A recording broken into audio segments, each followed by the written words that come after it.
Hello, this is Kai speaking from Lena X. Thank you for attending my webinar. I'm a customer success manager at Lena X, and I do have like 10 years of background in migration projects of Oracle and SAP. So I try to modify and improve the modeling guidelines and the modeling best practices of Lena X in the last few weeks. And this webinar, is all about modeling. And I'm going to show you in the next 30 minutes how to do this. So what are the modeling fundamentals and what are the modeling best practices. And we'll have a 50 minutes Q&A section afterwards. And please, if you do have any questions, please feel free to use the Q&A module of Zoom. And then we'll try to answer some of your questions, hopefully. Okay, so let's start.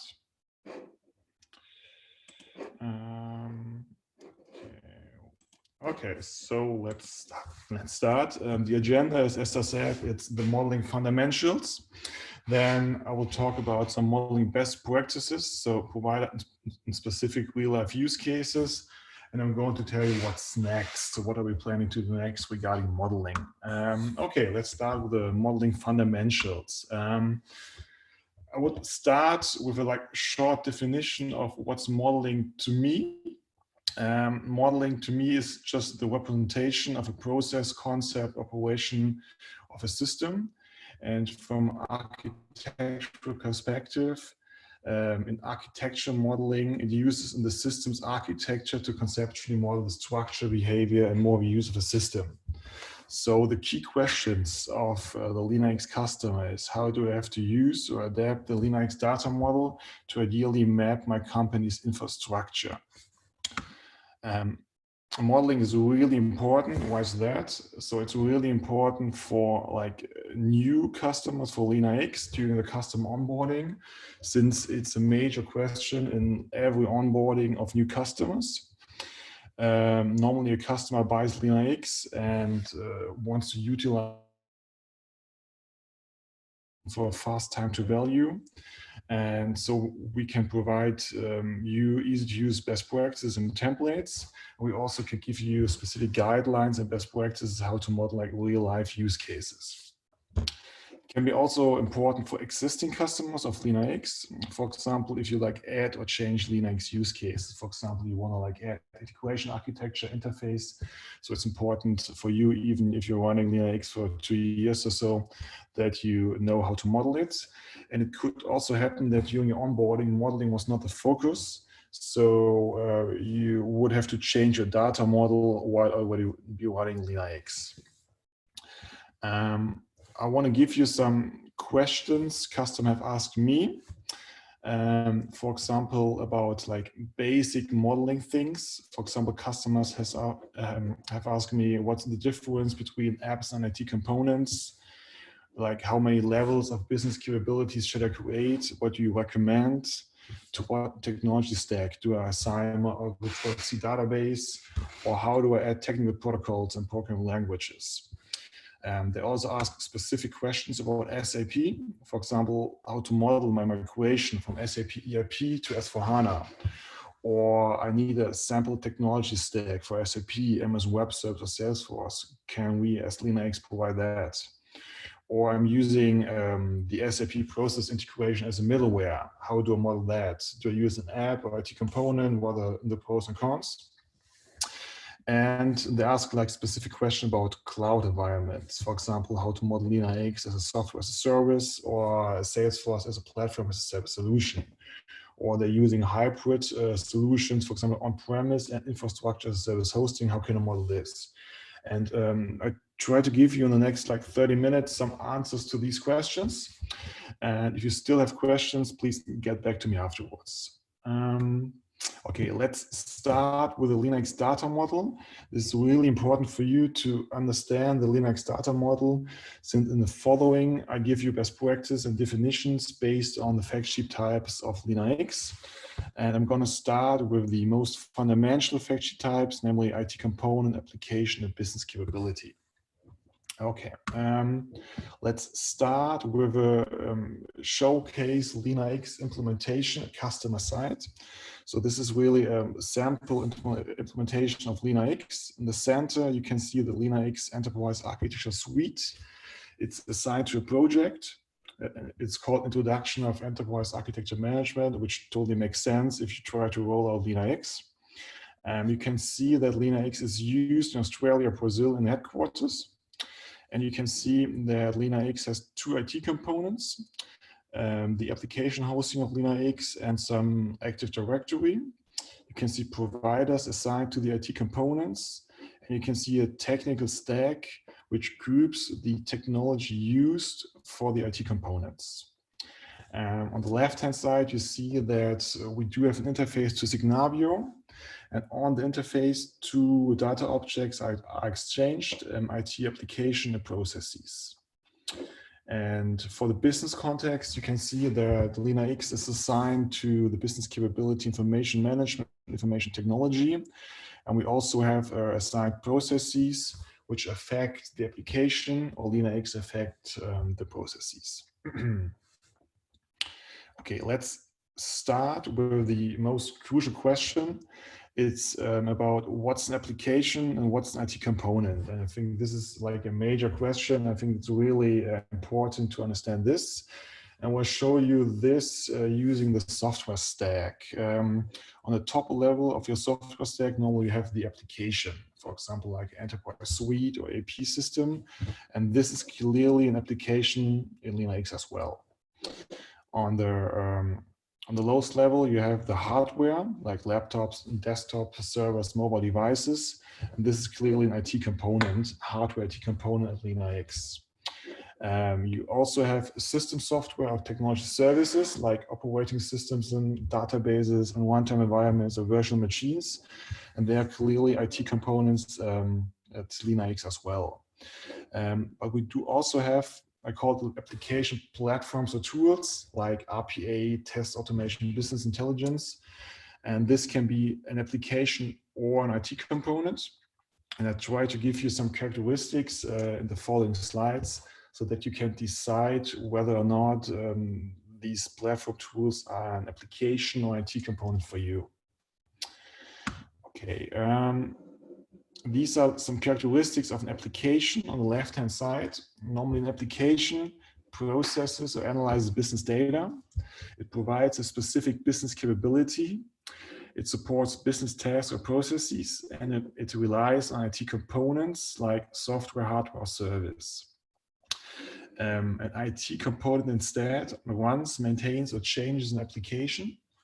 It manages your technology risk caused by obsolete supported software or hardware, and it maps your IT run cost to the application, and the IT component uses the technology stack to manage your standards.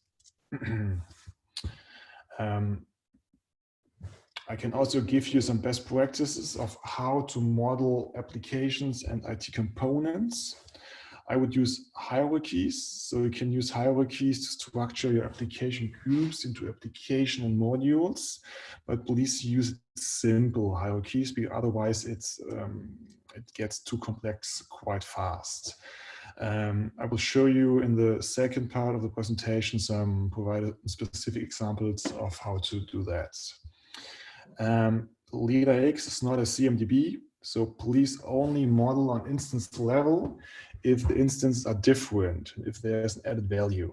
For example, if you have a different customization depending on hosting location or user group, if you use hybrid solutions, for example, the app is used on cloud and on premise, or you do have a different technical configuration.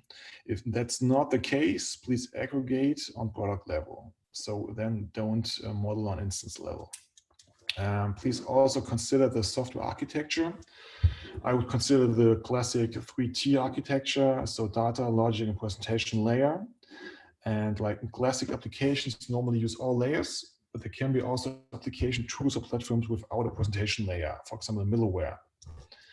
And software can be both. So it can be an application and an IT component. For example, Excel can be like a normal calculation application, but it can be also an IT component being the platform for other applications. For example, if you use a Visual Basic in developing and you have VB application based on Excel. And one really important point is iterate. So don't try to be too academic.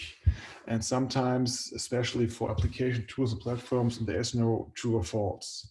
So start, refine, and iterate to get a fast time to value of Lena X. Okay, so let's dive deep into the fact sheet types of Lena X, and I'm starting with the business capabilities. Just a short definition of the business capabilities. And the business capability defines what your business is doing right now and what you have to do in the future. The process says how you do it. And some best practices to do that is only use 7 to 10 business capabilities on level 1. Otherwise, it gets too complex quite fast.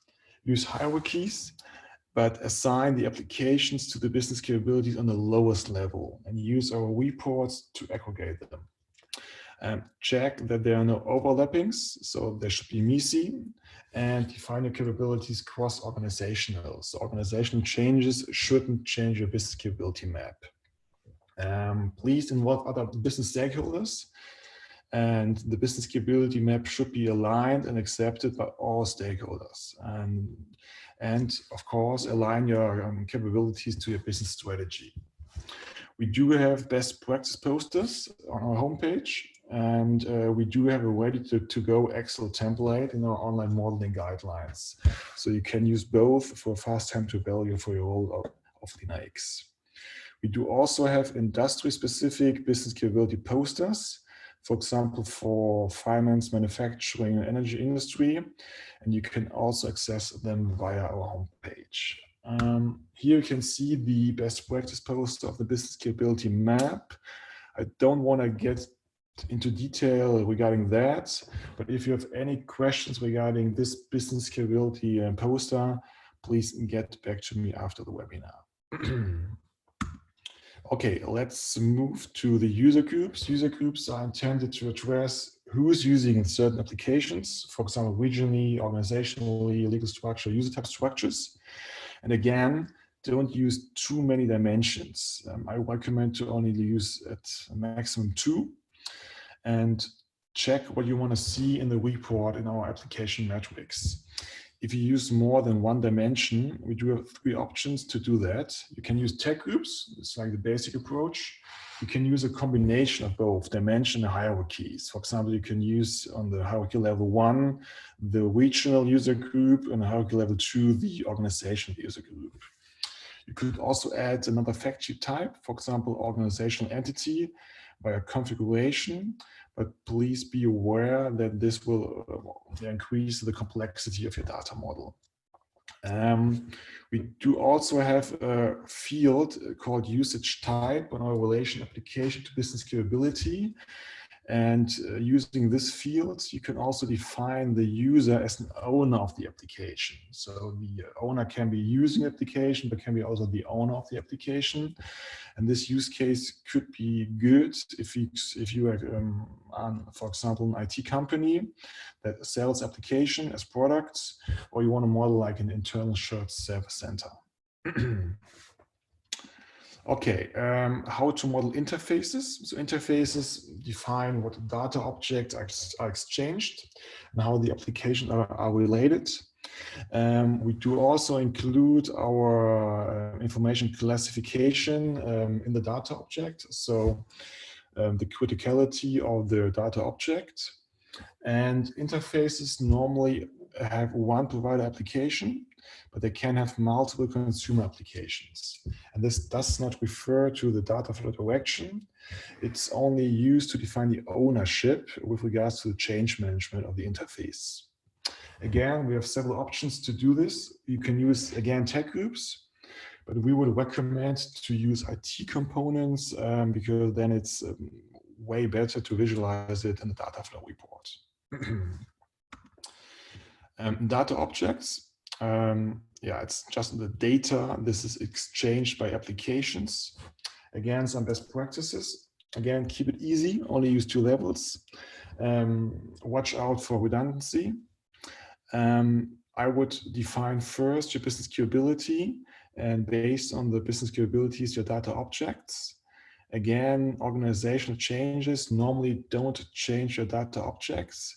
And if you're using large enterprise suites as SAP, SaaS, Oracle, they normally bring their own data models. So you could use this for your definition of data objects. And again, involve different business groups and use surveys to get a good overview of your used data objects. We also have a best practice poster for that. It can be found on the homepage.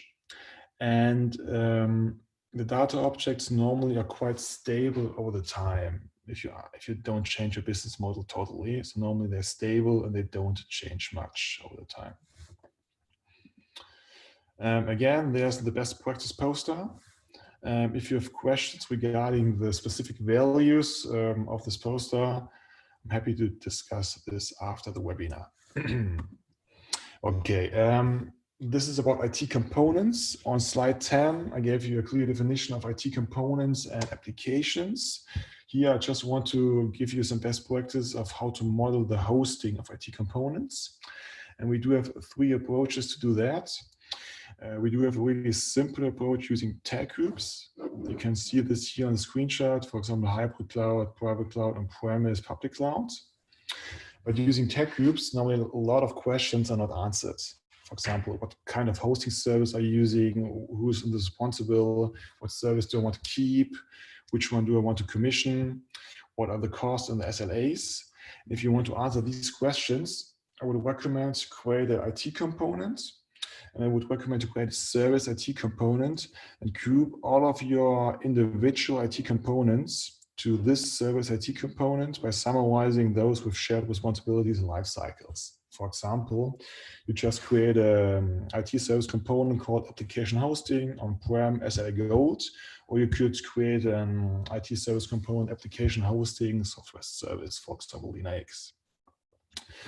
If you really want to go more into details and you want to distinguish between service, software, and hardware, you shouldn't use the grouped IT component, but you should use the individual IT components. And this is what we call the full-fledged approach. And here you can see 2 examples for that.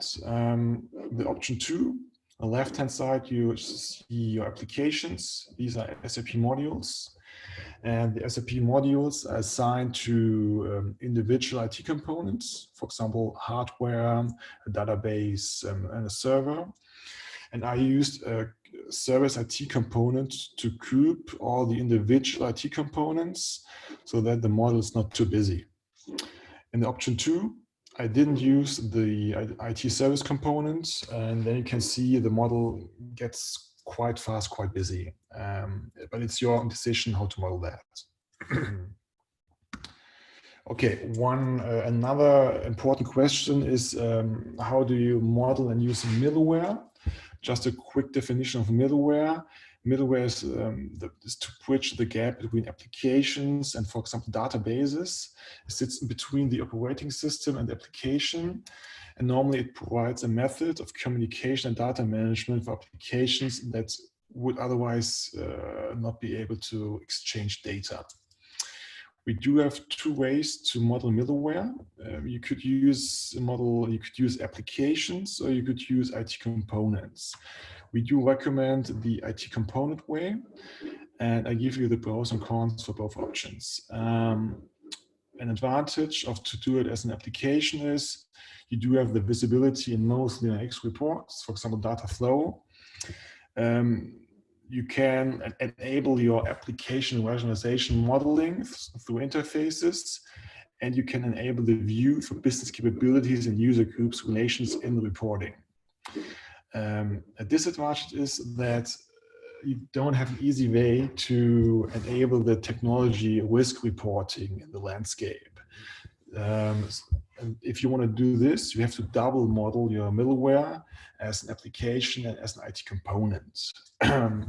If you do it directly as an IT component, you have a direct link to your applications. So it's a really clean IT landscape. It enables all reports, so you can see the middleware in all reports. And the only flaw is if you have connections between the separate middleware instances, you can't model this directly. Okay, so and the last factory type I want to explain shortly is the technology stack. This is quite easy. The technology stack is used to group your IT components based on your technology. And we also do have a best practice post on that. And again, the stack is very stable over the time.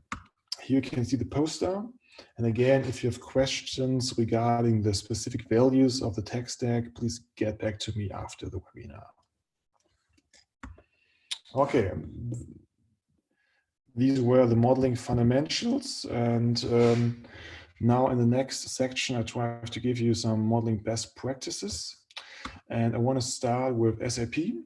And I want to start with a short overview on regular SAP terms. So normally SAP system does have an SID. It's called as SAP System ID.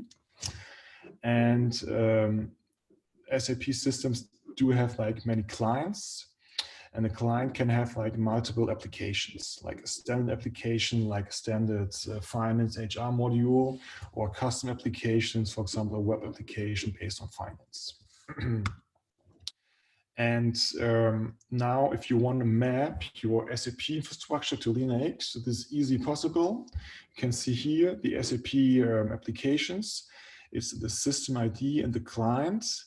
And you can see here the way how to map these infrastructure to your Lena X data model.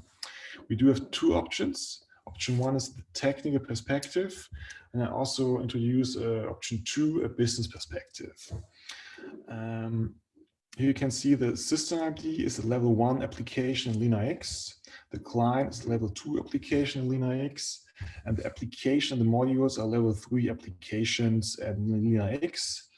And as I said, you should assign the level 3 applications to your business capability. All this information can be extracted using the SAP Solution Manager. It's a kind of repository for your SAP infrastructure. One example, you see you do have a SID PO1, 2 clients using ERP, HR, finance, and a custom web application modules. And you see the PO1, the system ID on level 1, you see the clients on level 2, and you see the level 3 applications on level 3.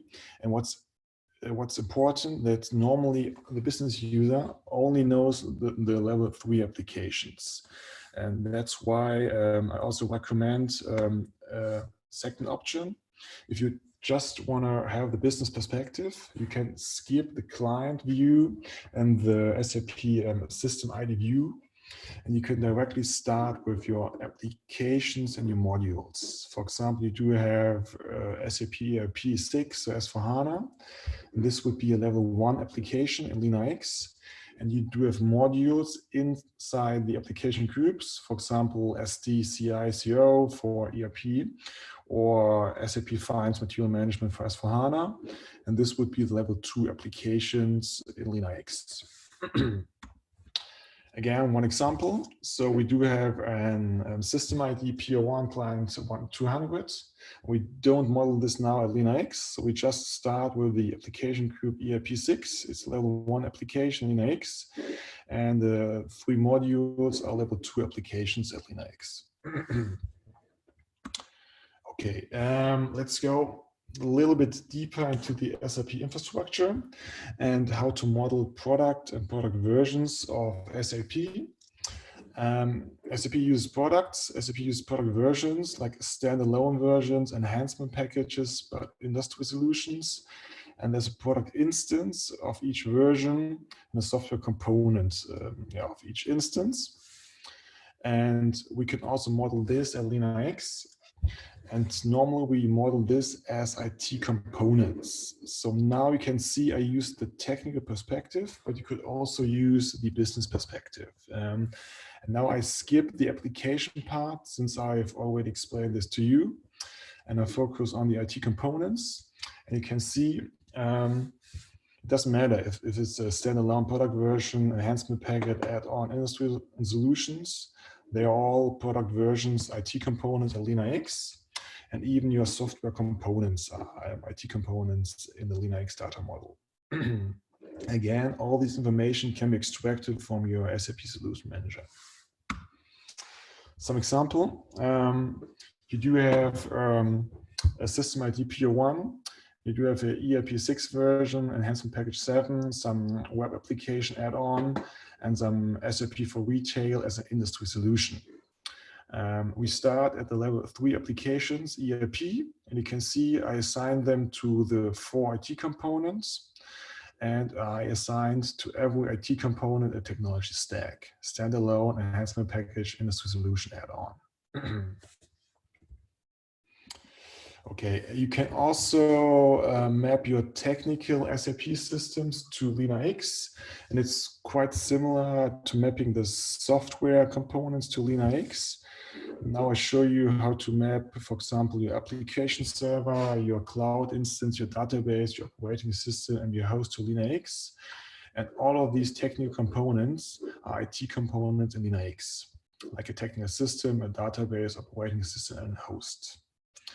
And normally all of this information can be also extracted from your SAP Solution Manager. One example, I skip level 1, level 2 again, and I start with level 3 applications. And now I use ERP and S/4HANA just to show you that with regards to modeling, it doesn't matter if you use ERP 6 or S/4HANA, the models are quite similar. So now we do have an application server, some Oracle database, and some Microsoft Server 2012. And these are assigned to your ERP solution. And you do have a HANA Enterprise Cloud, which is assigned to your S/4HANA group. And we assign these as IT components. And we grouped a technology stack to each of your IT components. For example, on-premise, operating system, databases, and HANA Enterprise Cloud to your HANA Enterprise Cloud instance. Okay, and the last example is how to add your SAP interfaces and your data to Lena X. And this is again quite similar to non-SAP applications. You can see it here. You do have an interface at SAP, and it's an interface at Lena X as well. It has a consumer application, some provider application, and it has data objects on the interface. And you can see the technology of the interface and IT components. If you're using SAP PI, so SAP Process Integration, normally you can extract this information from the SAP PI, so the interface information. Okay, again, one example. Now I do have 2 interfaces from the client 100 to the PR2 system ID 2100 using AIL. So it's a SAP internal interface. I do have interface to a non-SAP application using process integration. And you can see it quite nicely here. So you do have the interface from PR1 100 using interface 1, using AIL, exchanging the customer data object to the PR2 and the client 100. And using the interface 2, you connecting the PR1 100 client to the non-SAP application using the PI web service and exchanging the contract data object. Okay, that's it about SAP. Let's go to cloud environments. And here you can see a really basic example how to model software as a service, and I use Salesforce for that. On the left-hand side, you see a sample CRM tool, for example, Salesforce. On the right-hand side, you see the provider at Salesforce. And since it's software as a service, as a customer, you don't see much because you don't see the individual IT components. So only have a service IT component called Salesforce Application Hosting. And you do have the specific version of your CRM tool modeled as an IT component. That's it for software as a service, so it's quite easy. It gets a little bit more complicated if you go to platform as a service. Again, you do have a sample CM tool with application hosting IT components. I've added some technical stack to the model. You do have, again, the CM tool version. And the only new IT component is the Salesforce Lighting App Builder. So it's the platform used to develop and maintain the sample CM tool. And we do also have a requires relation from the Lighting App IT component to the sample CM tool, because the CM tool requires the Lighting App Builder. That's it. And another example how to model infrastructure as a service. I used Amazon Web Services. We do have a sample web application. It's using two IT components. So the Elastic Cloud of Amazon Web Services and the storage. It's assigned to technical stack. And we do have assigned a provider to the IT components. Okay, let me give you one last example regarding Microsoft Dynamics and enterprise suites, how to model this. And this is some sample model of an enterprise suite. And you can see here, I've used 3 hierarchy levels to model the MS Dynamics. So I do have the application on level 1. I do have some sub-application groups on level 2, for example, Dynamics CRM, Dynamics ERP, and the retail management systems. And I do have the modules on level 3. I've only modeled the ERP solution now, otherwise the model would get too busy. And you can see the 5 modules here. And you can see I've assigned the IT components to the modules. For example, the versions like 2009, 12, and the 365 version of Dynamics. And I assigned the business capabilities to the lowest level of the application. And I did the same for the IT components on level 2 and the business capabilities. I also assigned a predecessor, so Microsoft Business Solutions, and a project, a migration project from MS Business Solutions to Dynamics. And I assigned in which user location Dynamics is used. Okay, a lot of content. So now I just give you a short plan what we are going to next in the future. What's next? I want to collect your feedback. So please, if you have feedback, please send it to me afterwards. And then we try to incorporate your feedback. We want to set up some interviews for like more visual customers, if you don't want to read all this stuff. And we want to add more best practices. For example, Office 365 is ongoing. We are planning to do a reference architecture tech stack. And I want to add some more protocols, program languages. And if you have any ideas, please provide feedback. And we try to add these best practices to the modeling guidelines. We want to automate the best practices. So you can download the best practices, adapt them to your needs, and then import this directly to your workspaces using Excel or an API script. Yeah, please check our user documentation on Lena X. It's in the modeling guidelines, and it's the modeling best practices. And again, if you have questions or if you want to provide feedback, please get back to me afterwards. And that's it. So thanks for your attention. And now let me try to answer your questions. I saw 11 questions.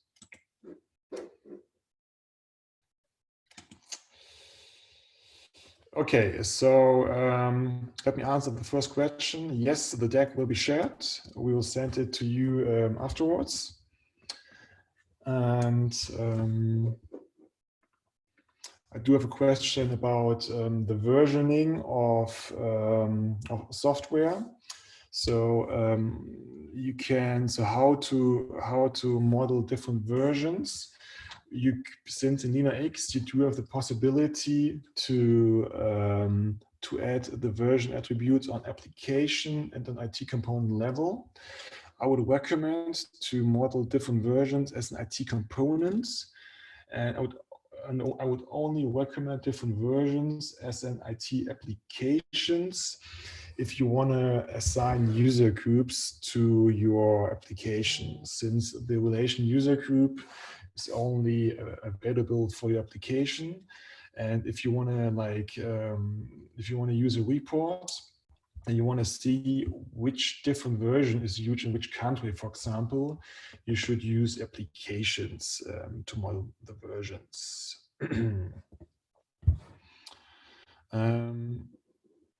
Okay, I do have a question on middleware. The question is, if you double model it, can it be a best of both worlds? So is there still a downside to either business of models of something else? No, I think it's not a downside. So you can double model your middleware as an IT application and as an IT component. I just want to avoid redundancy. So if you don't have to double model it, I wouldn't do it. But there are some use cases, as I mentioned, then you have to do it at the moment. So then you have to do it like in a double modeling way.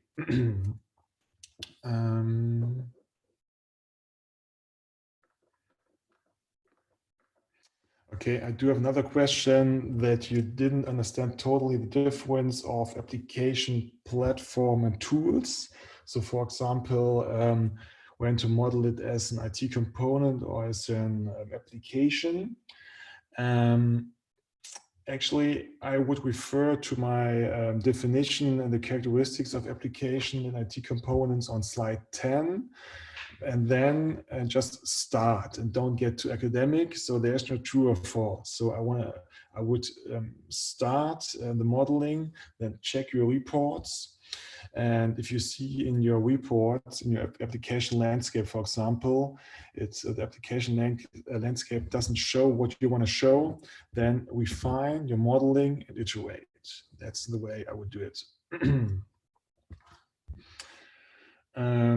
I do have another question on enterprise suites and how, and the question is how to model enterprise suites. Is the modeling different based on the provider of the enterprise suite? For example, SAP ERP, Microsoft Dynamics, Oracle.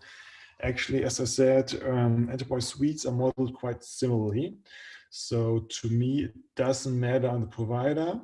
And with regards to modeling, it is quite similar how you model enterprise suites in Lena X. And I've added some modeling best practice for Microsoft Dynamics.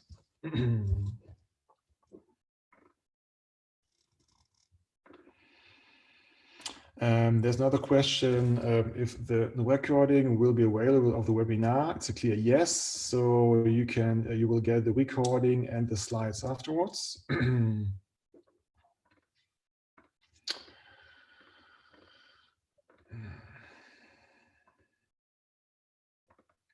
Okay, I do have a question of page 18. It's called the relationships of IT component to apps. What's the benefit of using requires versus listing under IT component category? At Lena X, we do have two ways of relations. We do have specific relations, for example, IT component to application, and we do have I call it like the placeholder relation requires by and requires. And in the requires, you can use all fact sheet types. And normally the recommendation is if there are specific relations, for example, application to IT component, application to user group, always use the specific relations. And if there's no specific relation, then you can use requires or required by relation, because using this relation, you can add all fact sheet types to that. And I've used the requires relation because there's no either way to model IT component to another IT component. So if you want to say this IT component requires another IT component and it's not a parent or a child, then you should use the requires by relation. I do have a question regarding Salesforce reference architecture capability tech stack. It's a really good request. As I said, we're working on some specific technology stacks based on provider, and it's a really good feedback. So we try to give you like a tech stack for Salesforce, SAP, Oracle implementations. Yes, this totally makes sense. I do have a question. How do you model provider and operator for an IT component as only one provider is supported? Actually, I'm not sure if I do understand the question correctly, because I don't get the difference between provider and operator. If you mean, the provider, for example, would be Salesforce and Microsoft, and the operator could be modeled using the user groups. So it's the user or the owner of an application, but this relation is only valid for applications. So we don't have any operator on IT component level. If you're referring to a subscriber or an owner, you should just subscribe the IT component owner of your organization.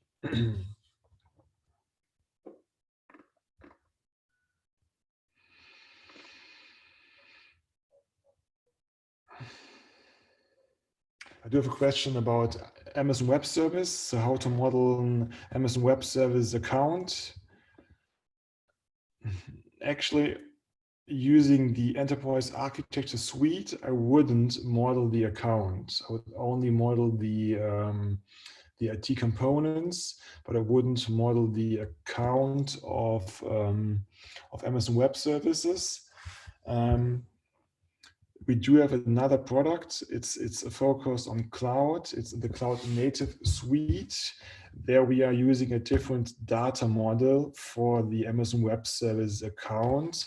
Perhaps it's a good option for you to have a look into the into the cloud native suite. Okay, so that's it. So it's 45 minutes. Actually, it's quite a pity I couldn't answer all questions, unfortunately. But I tried to collect all the questions, and I tried to get back to you guys to respond to your questions offline after the webinar. So thanks a lot. Thanks for your attention. And as I said, please get back to me afterwards if you have any further questions. Thank you. Bye-bye.